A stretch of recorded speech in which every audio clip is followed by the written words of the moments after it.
fossa, as well as the muscle which is passing from the elbow joint, and those muscles are which are doing the flexions, that is the biceps brachii and the brachialis muscle, as well as the brachioradialis, so triple B. Okay, and posteriorly there is triceps which is doing extension. On the medial side, the muscles attached to the medial epicondyle, that is the common superficial flexors of the forearm, and on the lateral side this elbow joint is related to the common extensor, only the superficial one. Okay, and anteriorly, as I've said earlier, biceps brachii, brachialis and brachioradialis, as well as the content of cubital fossa, that is from medial to lateral, it is amphibious, that is median nerve, then brachial artery, and then biceps tendon, and then superficial branch of the radial nerve. Movement of the elbow joint is the flexion and extension. Flexion is done by the biceps brachii, brachialis and brachioradialis, whereas the extension is done by the triceps muscle.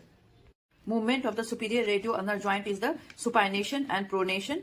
Supination is done by the supinator muscle, and also in extended arm by the biceps brachii muscle, and pronation is done by the pronator teres in case of superior radioulnar joint, whereas the pronator quadratus is responsible for the pronation of the inferior radioulnar joint.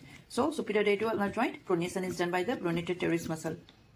Blood supply is by the cubital anastomosis. Nerve supply, that nerve which is passing from here, that is on the medial side, here is the ulnar nerve, the relation of ulnar nerve.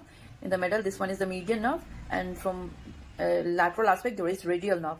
So all these three nerves, as well as the musculocutaneous, which is supplying the biceps brachii as well as the brachialis.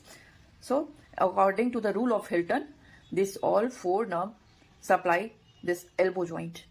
Regarding the clinical significance, as this one is the medial epicondyle, and the inflammation of that is the medial epicondylitis, and also known as golfer's elbow.